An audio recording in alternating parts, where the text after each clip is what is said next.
Welcome, everyone, to our panel discussion today. We're going to be talking about building the bank of the future. We've got with us a really diverse, very experienced, and very interesting set of panelists. We've got amazing ladies and Toby. I will ask our panelists to introduce themselves in a second. Before that, just briefly about me. I'm Megha Kansal. I'm a senior partner with McKinsey & Company. I lead our global payments practice, and I've been working in and with banks and payment providers for the last 24 years. It's my pleasure to be the moderator, which means you'll be hearing less from me and more from everyone else here. Then briefly about the panel and the discussion itself. Look, this is the second in a series of discussion. Given the first discussion was in Beijing a year ago, it feels like we need a tiny little bit of recap before we launch into this. So some of the themes that were brought out in the discussion last year were unsurprisingly, how AI is really becoming the catalyst for change, how technology is really starting to disrupt the world of payments and banking. There was a little bit of discussion on digital assets, but very different format.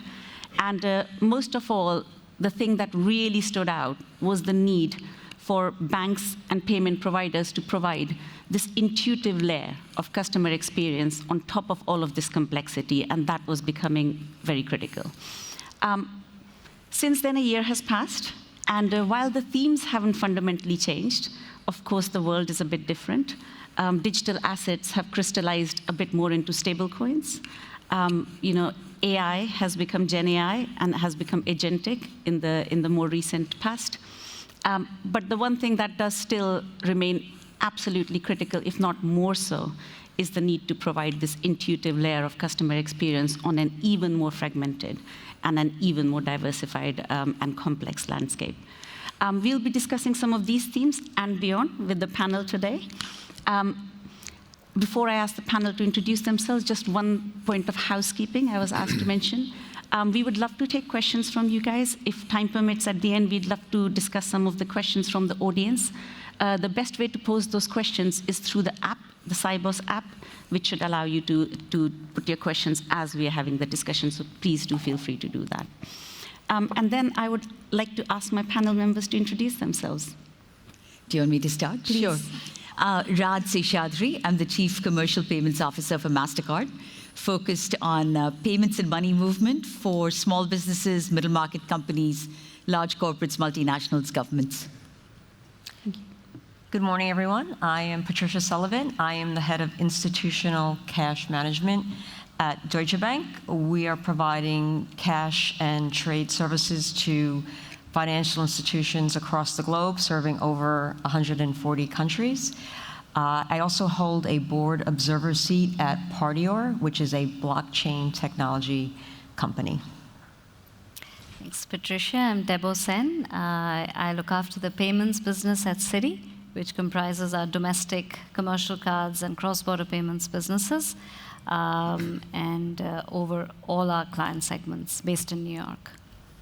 I'm Victoria Cleland, the Chief Cashier and Executive Director for Finance at the Bank of England. So my role spans everything from the physical cash right through to our sort of retail gross settlement system and wholesale experiments. So the whole money offering to the UK. Great. Good morning, everyone. Toby Brown, Google Cloud. I cover financial services solutions globally. So we think about how to use the power of Google technology to really help transform the industry, thinking about the industry-specific challenges and problems that we can solve. And very much still a recovering banker. I worked at banks for 20 years before joining Google Cloud. I love the phrase recovering banker, aren't we all? Look, as you can see from the introductions, this is a really experienced and a really diverse panel covering the full end-to-end chain from regulation to cloud to technology to banking. So hopefully we should have a really rich discussion. So why don't we launch straight into it? Look, it's very hard to start any discussion these days without starting with AI, and that's where we'll start. So talking about AI and cloud, maybe we start with you, Toby. Of course, there's a lot of discussion, a lot of hype around this, and we know a lot of banks and financial institutions are experimenting. However, we also know that they're experimenting on top of very siloed data and fragmented processes and systems. In your view, what does it take from a bank to go from experimenting in use cases into truly operationalizing and transforming the way it works from the inside out? Yeah, it's a great question, and I think it's a timely question. To your point, I think we've seen in the media, the narrative has shifted a little bit recently, and there's been some skepticism about the ability of AI technology to really create value. And we actually have recently launched this whole AI benchmarking report that we did with the industry, where we were looking at just exactly that. And I actually wasn't sure how that was going to come back. I think because of the narrative that's out there right now and the skepticism that we've heard. But what we saw come back through that survey actually very much aligned with what I see and hear every day when I'm talking to our banking customers around the world, which is that they are figuring it out. They are building the muscle and the institutional capability to actually operationalize and scale the technology. And so we saw that a couple of data points to bring that home were, one, that over 50% of the hundreds of financial institutions that were surveyed actually already have agents deployed. We also saw that when they looked at the ROI they're getting from those agents that they've deployed, that 30 to 50%, depending on the use case, are actually already seeing positive ROI. And for the 50 to 70% who hadn't, they expected to realize that within the next year. So I feel like it's really moved from kind of a what if to how fast conversation, and that certainly aligns with what I see and hear every day. Getting directly to your question around what it takes, I think when we asked them in the survey, for those who have ROI already from their agents, what was the biggest driver for your success? How did you actually do this? The number one answer that came through loud and clear was, of course, around investing heavily in data. Right? It's around, of course, getting that high-quality data foundation in place.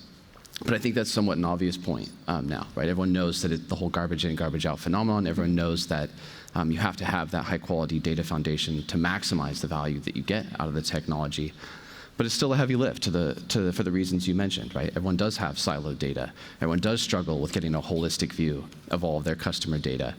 And so it still requires significant investment. And then, of course, they're coupling that with AI.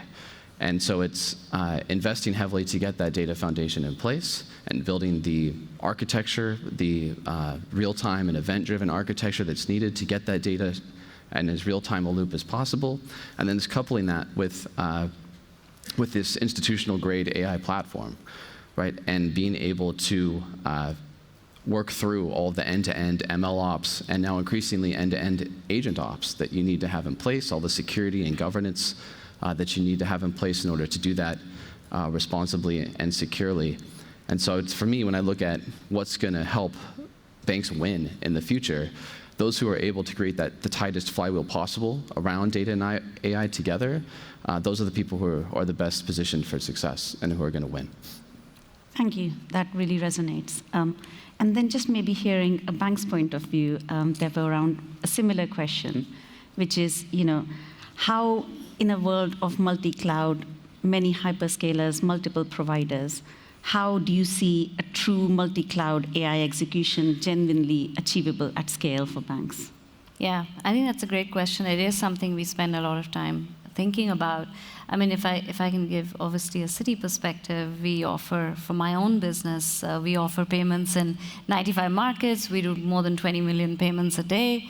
140 currencies, move $5 trillion every day. So resilience and scale on top of infallible almost customer experience is absolutely key. So obviously we do look to the hyperscalers because they have the horsepower and the scale and the reliability to be able to give us that. But I think it's not enough to just do that. I think you need to have 3 or 4 approaches. So what's sort of been working for us really is something I can share from a practitioner's point of view is Toby spoke about data. I think data for us, obviously, it has to go beyond the siloed approach. It has to be sort of one homogenized and conformed source of data across all of our payment services. But at the same time, it has to be smart in the sense that you have to approach local cloud regulations. You have to make sure that you're processing the data where it is and only porting insights and some anonymized sort of data sources across jurisdictions, because compliance with those local regulations is absolute paramount importance for our clients as well as for our regulators. So I think getting smart around how we manage the data goes beyond the just building a data lake for us. I think the second aspect is making the AI portable is something that's worked for us. So for our larger, more complex models, we will look to select multi-providers. We will look to have a centralized API integration layer through very conformed sources. But at the same time, for some of our smaller models, for some of our less complex models, we tend to use the whole containerization tools that are available, Kubernetes and the rest of it. So if you have a small fraud management model on a particular payment method, for example, it's enabled us to sort of horses for courses and be portable with our AI and then go to the right provider for the right AI use case. And then I would say the third thing that's helped us is to manage the complexity is to make sure that our cloud deployment is fully automated. It's something where you can deploy very quickly, but also to have the right guardrails to manage that complexity, whether it's compliance, whether it's controls, and really embed that into our process. So I would say we've had to take sort of a multi-pronged approach, but certainly the concept of portable AI is sort of what's working for us as this evolves. Thank you. That's a really interesting perspective. And then finally on this topic, to hear from you, Raj, from a payments network perspective, how do you see AI and cloud really transform fraud, or rather fraud prevention, and cross-border payments? Yeah, it's interesting listening to Toby and Debo because the quality, structure, location of the data, plus the type of algorithm, whether it's machine learning or or agentic AI, what you apply is it's critically important in order to get the right outcomes. So we've been at it, whether it's data or applying AI to data for a couple of decades now. And it's embedded across our network and our capabilities, and we provide it to the banks. So I'll give you some examples. Fraud prevention, which you mentioned, we deployed machine learning into our network a long time ago, and Safety Net, which is the capability, over the last 3 years has stopped about $50 billion of potential losses. We have a score called Decision Intelligence that travels with the transaction that allows a bank to better make a decision, to increase security, to reduce false declines, to improve the customer experience. So lots in the fraud space. Personalization, we have a capability called Dynamic Yield that customizes down to the individual of one. So that's things like messaging, notifications, offers, and we have several hundred brands that use it today. And then you mentioned cross-border. Cross-border, you do have compliance and fraud scores that we deploy, name validation, sanction screening, things like that, into the transaction and into the network. And then there's also, since we mentioned agentic AI earlier, as agentic AI and agentic commerce takes off, we're also focused on agent pay, both for consumers and businesses, so that when they engage with commerce using agents, the payment capability is available, and our banks can use it, at that interface. So lots of different applications. That's fantastic, and it's actually fantastic to see that some of these applications are being leveraged at scale already, and that gives us hope for agentic and how that is going to take us into the next phase. That's fantastic. Just given the panelists we've got here, it would be remiss not to talk about innovation and competition. On that one, we'd love to start with you, Victoria. As the payments, banking, private sector is really adopting new technologies like tokenization, obviously stablecoin has entered the mainstream, and the use cases are starting to expand. How are central banks thinking about, obviously, maintaining and actually encouraging the innovation while also adopting the kind of caution that you'd expect from central banks? How do you balance that?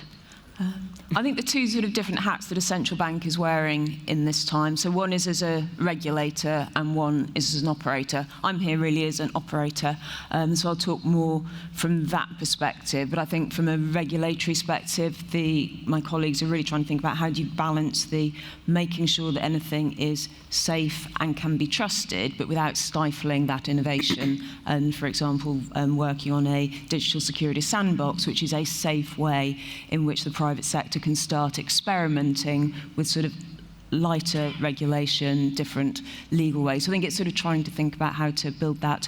I mean, from my experience, you talk about caution. Well, yeah, I've heard worse words. But I think one of the reasons why we do need to be careful is, as a central bank, we're actually creating something that is critical national infrastructure. It's for financial stability. We're building it for the public good.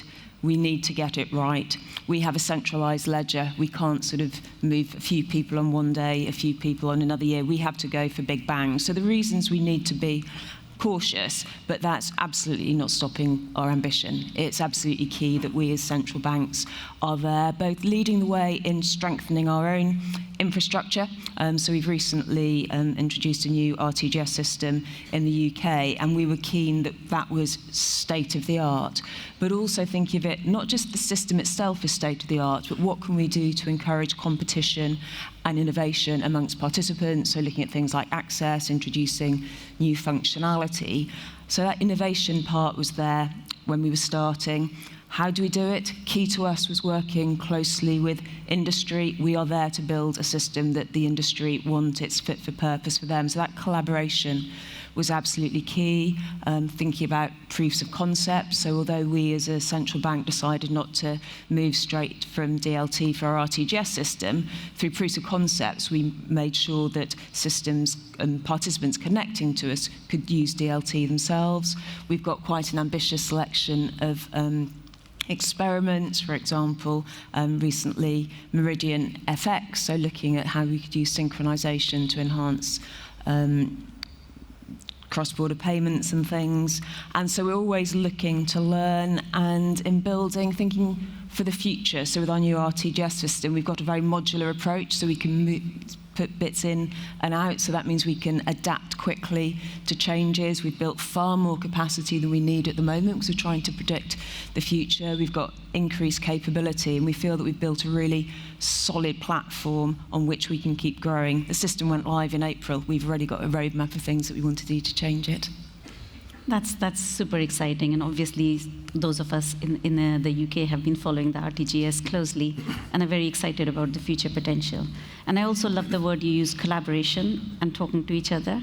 I think now more than ever, given our realities changing and being reshaped every day by technology and by geopolitics, it's very important that central banks, cloud providers, technology players collaborate and talk to each other, and that's how we'll progress all together. Patricia, going to you. Talking about innovation, right? We talk a lot about fintechs, technology players innovating in the world of payment. In this kind of constantly innovating and changing landscape, how do large players like Deutsche differentiate themselves? I mean, you've obviously got the trust and the scale, but beyond that, how do you think about differentiating through innovating in customer experiences, value-added services, and the like?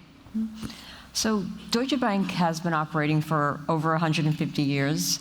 So I would say we've been innovating for quite some time, and that muscle memory is very strong. I would say there are three key principles that stand the test of time for leading through innovation. The first is building an ecosystem of trust with your stakeholders, with your clients, with the communities that you're operating in.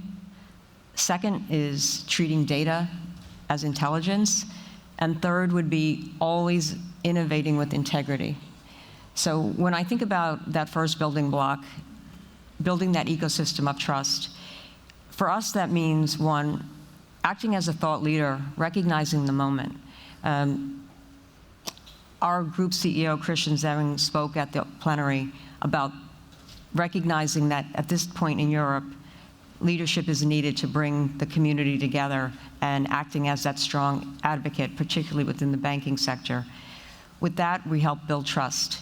Always putting compliance first is another way we are putting trust at the forefront. And then in terms of cross-border services, even through times of great innovation, always focusing on your core, maintaining best-in-class systems and capabilities to provide those cross-border services, which is why our clients are coming to us. Then when I think about data, I mean, some may argue that we're not a banking services provider, we're a data provider. Fintechs can move data fast, but how do you translate data to intelligence?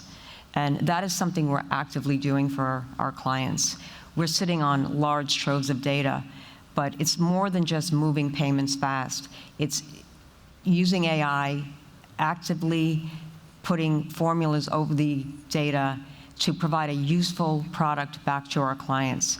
For example, we recently, with the use of AI, led an analysis of how tariffs were impacting a certain part of our client group, able to understand how supply chains were shifting, and then able to provide back to our clients actionable intelligence that they could use to help guide their businesses.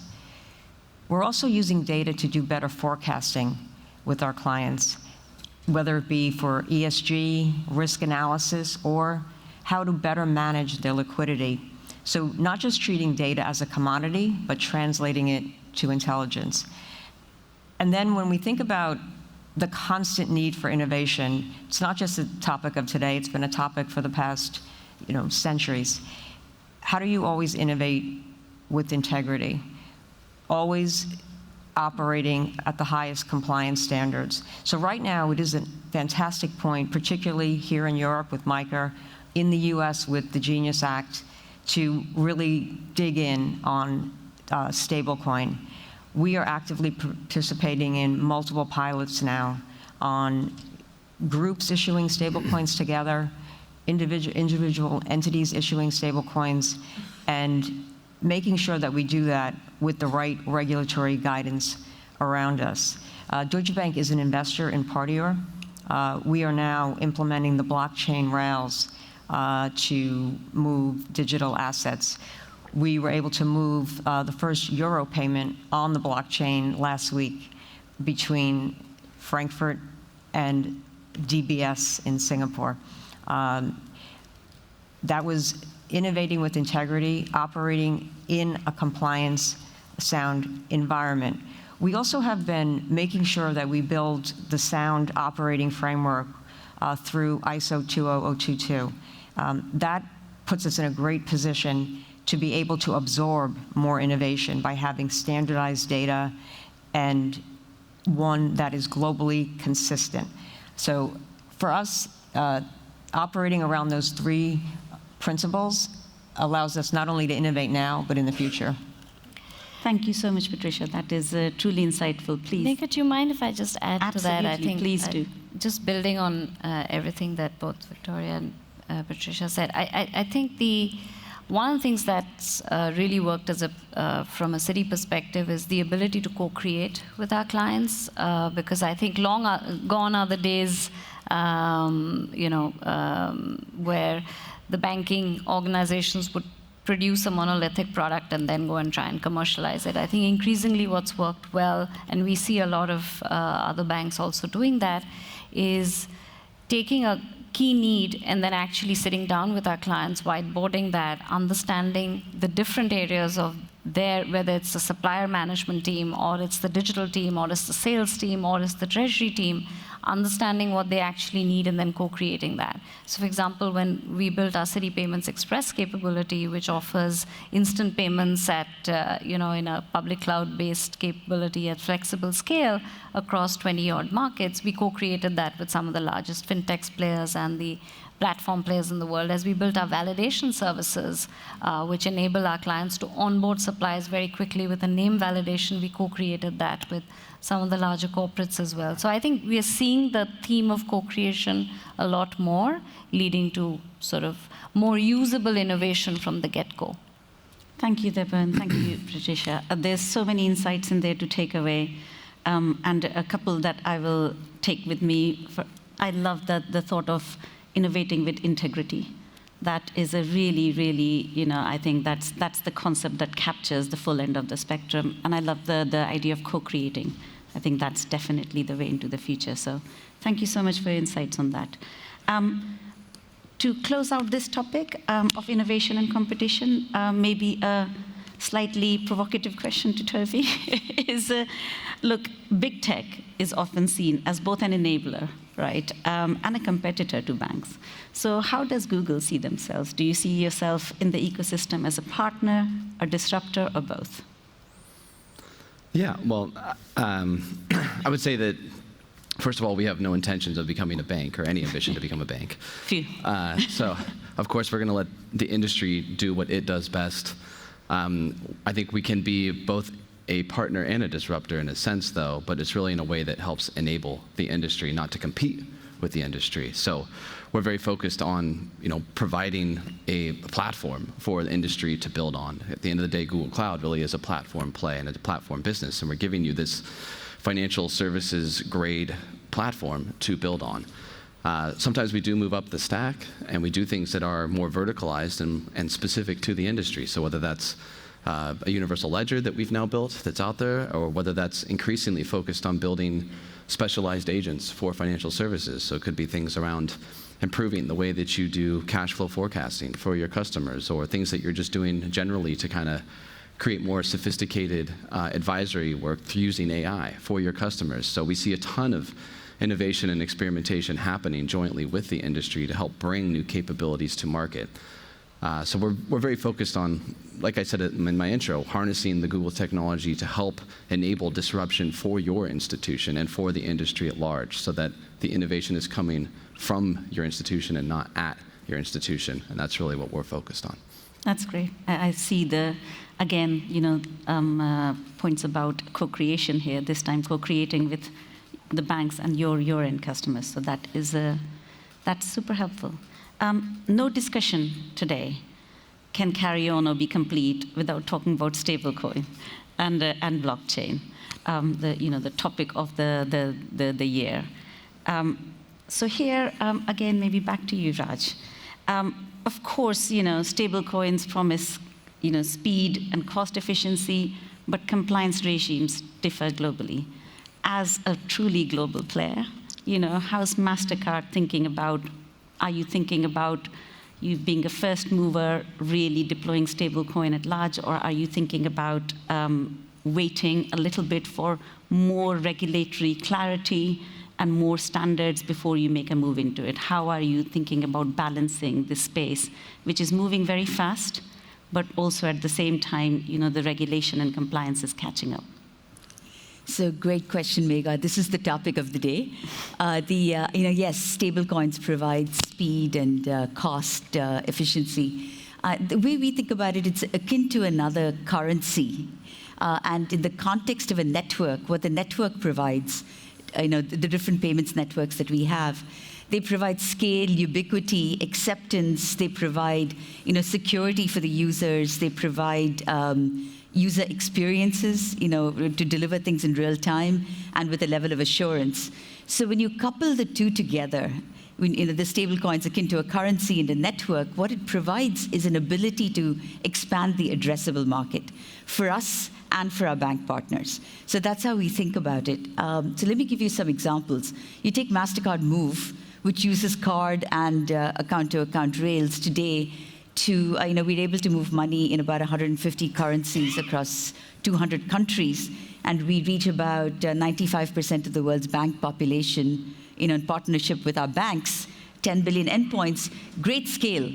But now you add stablecoin to the mix, and you have one more set of currencies to leverage, which means a user of that network, through our partners, whether that's a small business or a consumer, they have more choice in, additional choices and how they can pay, get paid, and move money. Similarly, another example would be, a lot of real-world assets are getting tokenized, And in that context, you've got to think about on-chain commerce. So we have the multi-token network that facilitates on-chain commerce, bridges it to off-chain, provides interoperability across different islands that are forming, and essentially addresses all different types of tokens, from stablecoin to tokenized deposits. Or a third example might be, you're talking about fraud and security. We have a service now called CryptoSecure. It's a score that goes on the transaction. It's a first-of-a-kind score. It goes on the transaction that allows an institution to use that score in order to keep the transaction more secure and also reduce friction. And so in that context, there are lots of applications. It expands the addressable market for us and for our partners. Now, in the context of regulation, your question, I think regulation provides clarity, and it's a good thing. Clarity is always a good thing. And as the regulatory regimes have emerged and are emerging further, it enables us to build our capabilities in a robust way. And for our partners, whether it's a bank or a corporation that a bank works with, it gives them the comfort and the clarity to enter the space. It gives wallets the comfort and clarity to enter the space. And so as they enter and as they think about developing use cases, we then have the capabilities to work with them in order to bring these use cases to life. And just connecting back to the theme in the previous question, the way you bring these use cases to life is through collaboration across the ecosystem. So regulation brings clarity in order to drive collaboration and bring new things to the market. Mm-hmm. Thank you so much. Yet again, this topic of collaboration comes center stage, and is demonstrated across every aspect of how we are adopting these new technologies. A question, Debo, maybe to you. If I kind of take the stable coin approach maybe to the extreme, and I say, look, if the blockchain rails do allow corporates to settle directly and with counterparties in minutes without correspondent banking, if we were to believe in this reality, how do banks ensure that they remain indispensable rather than become invisible? Yeah. So it's always good to call out the elephant in the room, right? So thank you for leading with that, Megha. Now, I think this is a very interesting topic, and I'll give an analogy in my experience of many years in this space. When the digital wallet ecosystem first emerged, there was a very similar conversation. And what we have found through our payment rails and our banking capabilities is that the digital wallet ecosystem actually has been a wonderful enabler, to Raj, your point, of reaching a cross-section and addressing a section of the market that was unaddressed in the past, or potentially even underbanked in the past. And it's created another optionality, another rail, and we spent the last few years connecting our banking rails to the digital wallet ecosystem rails to create that optionality for our clients. So our corporate client, who in the past may have paid for advertising space to large publications, today they're using influencers to advertise, and the influencer may want to get paid in their wallet in Gcash in Philippines, and that's what we do, right? So that's how the world has shifted, and that's created the optionality. I think there's a very real analogy here to the world of digital assets, and that's certainly how I think about this innovation. I think about it as creating an opportunity for an integration and optionality.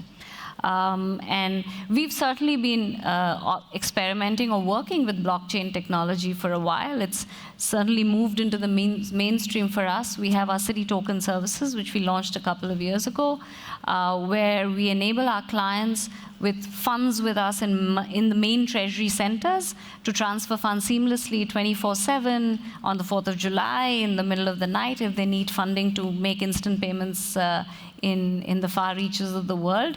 It operates at scale. Clients love it.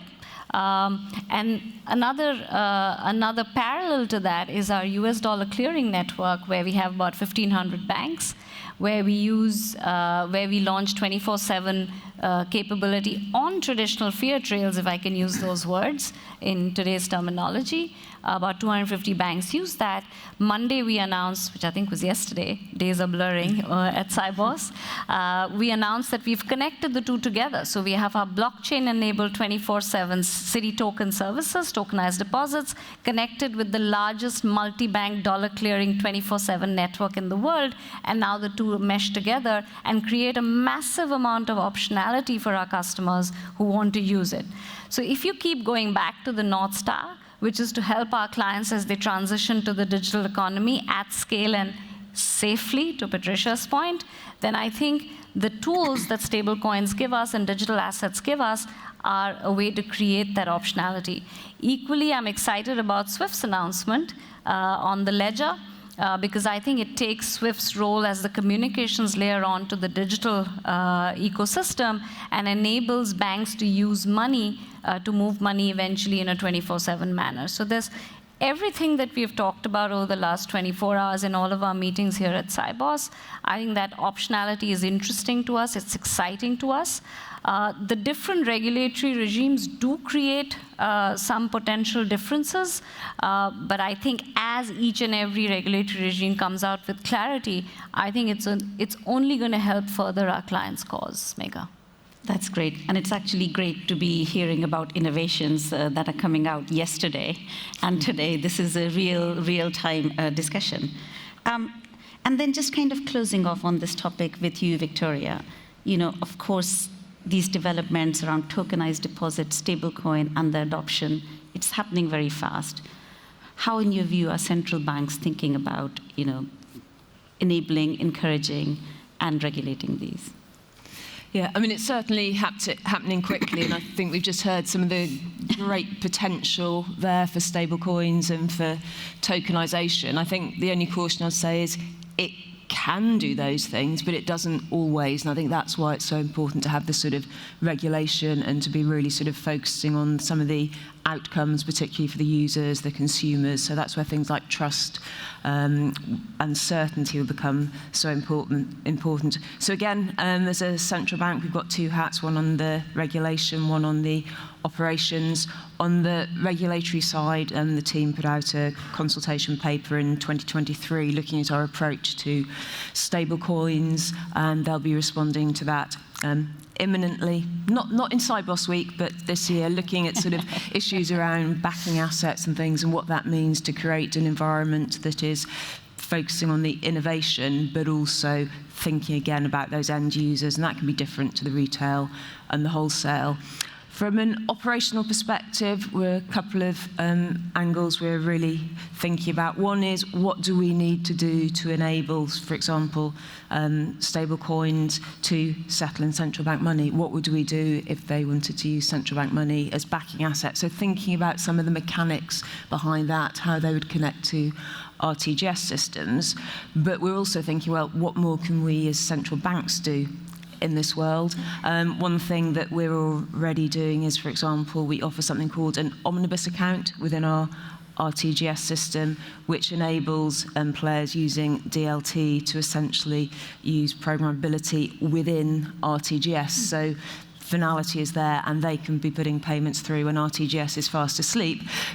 Finality is there working. So that's something we've already enabled. Synchronization is something that we're really excited about. We've done a couple of experiments, one sort of working close with the BIS Innovation Hub London, looking at synchronizing, so sort of conditional settlement, linking our RTGS ledger to a real estate ledger, so you can actually use central bank money and another asset using something we call a synchronization operator, so trying to be innovative, think of a new way of connecting, but you can keep all the money in RTGS and link to that ledger. We've also done experiments more recently with some other central banks, with Meridian FX, trying to do foreign exchange, linking to other RTGS ledgers.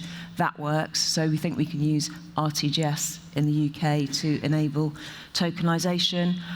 We've got a DLT innovation challenge on at the moment, going out to the public sector and saying, how could we use wholesale central bank money, but on an external programmable ledger, looking for ideas, so a bit of crowdsourcing from a central bank. And also there's some great sort of experiments across the central banking community. For example, Project Agora, and I'm sure lots of people here were involved in that, which is really trying to look at tokenized commercial and central bank money on the same ledger. So I think there's lots of innovation and thought from central banks. I love the sort of references all the time to optionality. I think that's key. One of the things I think we're going to see increasingly in payments is ever more demanding users who want choice. We need to give that optionality. But for the optionality to work, I think a key piece across all of this is interoperability. So when we're beginning to think about sort of ledgers, and in the UK, we're now starting on a new journey in the retail payments infrastructure.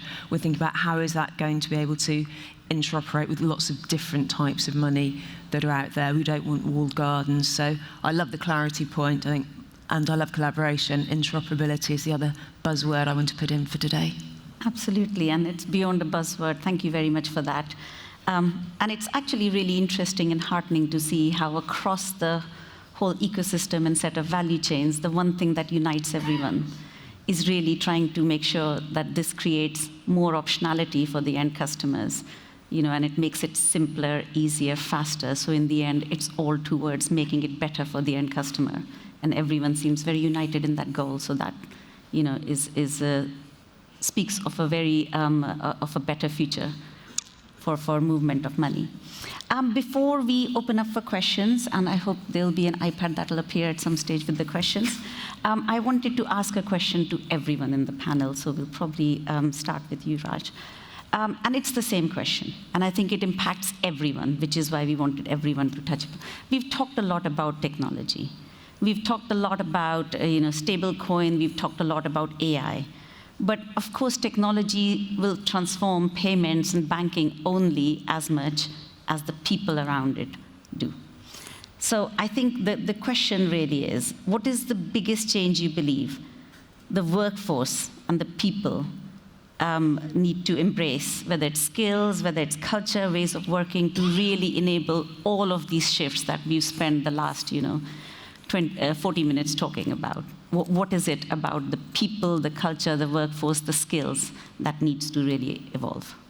Now, it's even above and beyond, whether it's stablecoin or AI, even beyond the technology. It's the ways of working and culture that matter the most in order to bring it to life in the right way.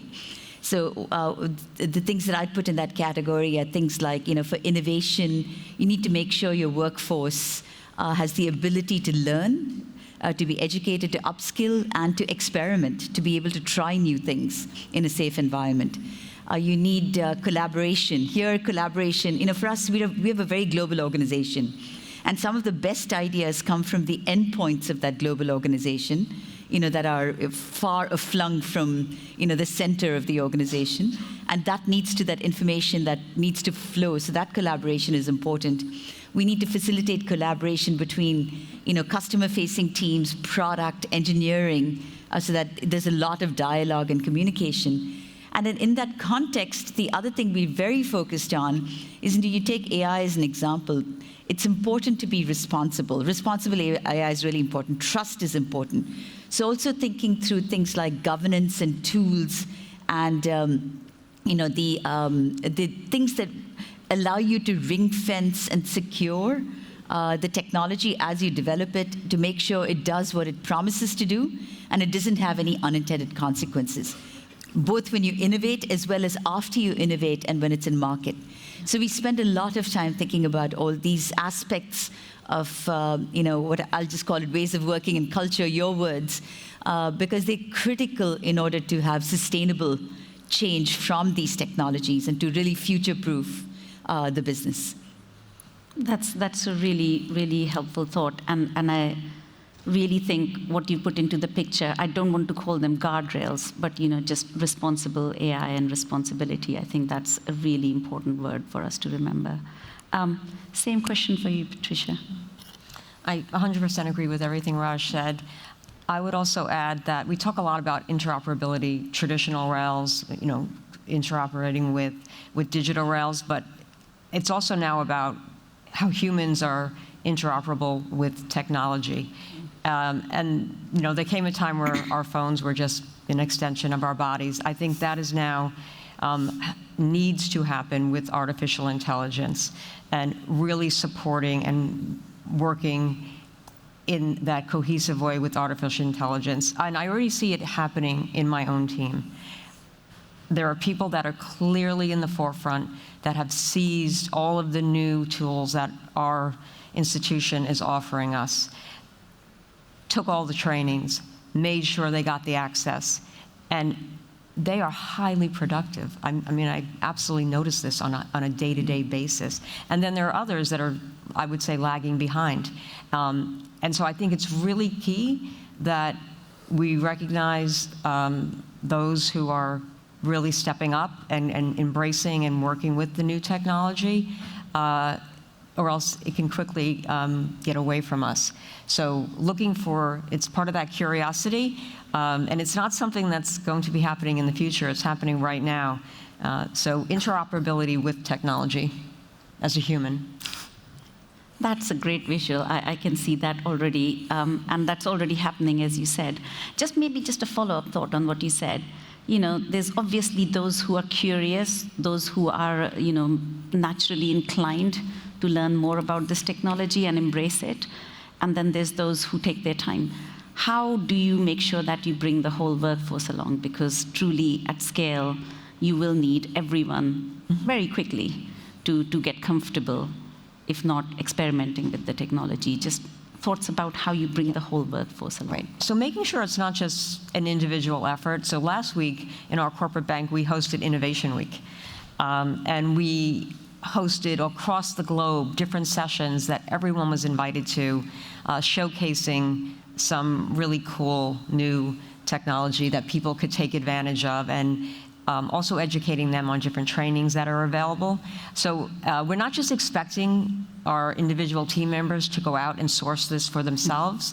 We're showcasing what we have to offer, how they can get trained, and the benefits of upskilling and how it will help make them more productive. So one quote I really love, I saw some AI panel and someone said, AI is not going to take your job. People who use AI will take your job. That's right. And it's definitely true.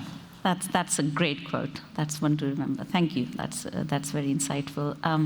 Same question for you, Debo, just from your perspective. Yeah, I'm going to build on everything that Raj and Patricia just said, and not repeat any of those points. And I'm going to use a non-financial services example to illustrate the point that you just made of, the in-house joke we have is that AI won't replace bankers. Bankers who use AI will replace bankers who don't. So that's just an extension of exactly what you said. But one thing that really resonated with me, because I'm sure many of you are parents and you're all wondering what the future of work means for our children, right? Especially of those of you who have college-going kids or soon to. And I think something that really resonated with me was a similar example in the area of medicine, where the point was that today it's the technical skills that create the best doctors, the ones who diagnose the best, with the most amount of knowledge and can really relate the symptoms and say, this is the diagnosis, that is going to be replaced by technology. It's going to be replaced by AI to a large extent. So the skills that will separate the best doctors from the not the best doctors will be the ones who can then take that diagnosis and use empathy and critical thinking and the ability to make a connection, to work with the family on the treatment plan so that it actually gets executed and see them through that. So if I take a step back and relate that to financial services, it's not going to be the knowledge or the information which has got us where we are today. It's going to be the adaptability, the ability to learn and pivot, the ability to gain insights from that information, the ability to collaborate, and the empathy, and the ability to keep constantly learning. So it's going to be all the softer skills. So as leaders and managers, as much time as we can spend making our workforce aware of that and then rewarding that behavior, reinforcing that, and helping them along, I think is going to be what gets them ready, and not necessarily the technical skills anymore. That's a really, really interesting and important take, that the softer skills, something maybe over decades and generation has taken a backseat to knowledge and technical know-how coming back to the fore. That's a really interesting take. Thank you so much for that. Victoria, same question for you, maybe coming both from a regulator, but also, as an operator, as you said. Yeah. And I know that you referred to sort of central banks as being cautious. I think sort of one of the words I wanted to bring actually was brave. I think people are going to have to be really trying to almost think the unthinkable and not just assume things are going to be similar in 10 years to how they might be in 2 years. So I think that sort of bravery in thought, but also being prepared to have some fast fails, not with an RTGS system, but actually some of this experimentation and work that's going on. I think be prepared to try things, a bit more sort of bravery in approach. We've heard lots about collaboration, absolutely agree. I'd almost take the collaboration piece a bit further. It's not just sort of doing things nicely together, but it's really trying to think outside of silos. I think there's a lot going on, but we really need to think about things holistically. Don't just build for domestic, think cross-border, think about interoperability. So it's really bringing in a diverse set of views and ideas to create something. And most importantly, kind of stay focused on what you want to achieve. What are those outcomes? What are those end cases? There's so much excitement out there. Some of it's hype, some of it's going to be transformational, but how you can really stay focused on what do we need to achieve? What is going to make a difference, rather than what's interesting, what's fun, what might be a sort of today, gone tomorrow. So, but yeah, bravery. We can transform the world. That's super exciting, and I love the thought of cutting through the noise by focusing on the outcomes. I think there's so much noise, there's so much change that it's easy to get lost in it. I like the clarity of just focusing on the outcomes and working back from there, and the rest becomes clear. Thank you so much. And last but not the least, your views on this, Toby. Yeah, thank you, Megha. So certainly agree with a lot of the comments from my fellow panelists. I would say that to directly respond to your question, to me, it's really skill set all day. So I'll give you an example. When I look at all the tier 1 financial institutions that I've worked at and that I've worked with on the Google side, the timeline for them to certify and deploy a new model is typically 9 months, best case, and for some 15 to 18 months. To me, that is fundamentally incompatible with the pace of change and with AI. Just look at a Google example and how frequently we do model drops, like with Gemini. And so something has to change there. So why is that happening? There's people, process, and, excuse me, easy for me to say. There's people, process, and technology reasons for that. But a lot of it is driven by manual processes and a manual control environment around those processes across the 3 lines of defense that you have in a bank. And so we've been spending a ton of time working with banking customers to reimagine that process and to get that down to 3 months, right? Which then starts to get at real competitive advantage for how you're bringing the technology to the fingertips of your employees and your customers. And to me, that's really a microcosm for the shift that you're going to see happen across industry. So within payments context, I think everyone is going to think about how do you institutionalize the skill sets that are needed to embrace this technology and to really shift from being, process operators to these curators of outcomes, right? Because the technology is going to start to do more things from you, certainly as agentic takes off and scales. And so it's going to change the role. And you have to have a deep understanding of how that technology is operating and working to be able to capably do that. But within the confines of a heavily regulated industry like financial services, it's more than just putting the technology in your employees' hands. Of course, you want to do that in a controlled way, right? So you get the bottom-up experimentation by putting the technology in everyone's hands. And then you also need that element of top-down control to make sure you're doing that responsibly and securely. So the banks that I see, again, going back to kind of what I said at the top of the panel, that are going to win in the future, is really going to be those who do the best job of institutionalizing those skill sets, of bringing that technology to bear on how they're managing all their business processes in a way that really improve that time to market. Amazing. I really like that phrase, from operators to curators. That is where we are moving towards, and I think that's really well put, very succinctly put. Great. Well, thank you so much. Those were all my questions, but I'm not the only one asking questions here. We've also got a set of questions from the audience here. I don't know if we'll have time to take all of them, but I think there's a couple here which have also got likes from others, so I'll pick those first. I think there's a question asked by Anonymous about, what are customers asking banks for? Or what benefits are they looking for with regard to tokenized deposits and stablecoins? I mean, I think everyone here can opine on that, but maybe Debo, starting with you, and as a large bank representative, how do you think the customer, what is the customer looking for? Sure, I can kick us off, Megha, and I'm sure all my fellow panelists will have a thought. But that really is the exam question, so to speak. It is our North Star, what are clients asking for? Certainly, there are a couple of things where I think the innovation with blockchain technology per se, and AI, of course, and everything else in between is helpful. Definitely, what we are seeing is that every client of ours, no matter what industry they belong to, whether it's an auto OEM manufacturer who's now selling direct to consumer, or it's a digital native who now needs to give a lot of optionality, or it's someone in the healthcare industry who's operating very differently, almost as a platform business. Increasingly, everyone's business models are shifting. So one of the things, as they need seamless, almost invisible payment services embedded into the commercial experience, for sure, always on, 24/7, 365, which we forget quite often, and near instant is almost becoming a given. And then when you layer on the concept of conditional payments, conditionality, programmability, I think these are two aspects which are becoming quite fundamental, where I think is, for example, tokenized deposits or using blockchain technology can really play a role. I think some of the other use cases, especially when you start thinking of stablecoins that we are starting to see, is potentially corridors or jurisdiction. We talked about accessibility, we talked about the reach of banking, and potentially the ability or the desire to hold US dollars or some of the other major currencies as well.